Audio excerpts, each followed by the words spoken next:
Chicken pickle మొరటోడు అని వాళ్ళు వీళ్ళు ఎన్నెన్ని అన్న పసి పిల్లవాడు నవ్వాడు.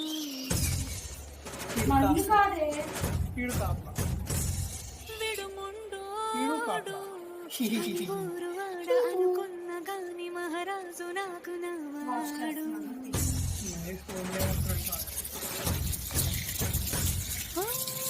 మాట పెడతైనా మనసులో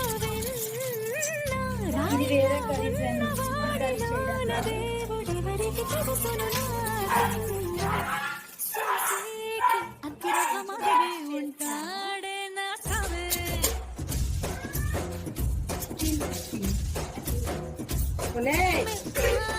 పత్తి పువ్వుల మడే సంటో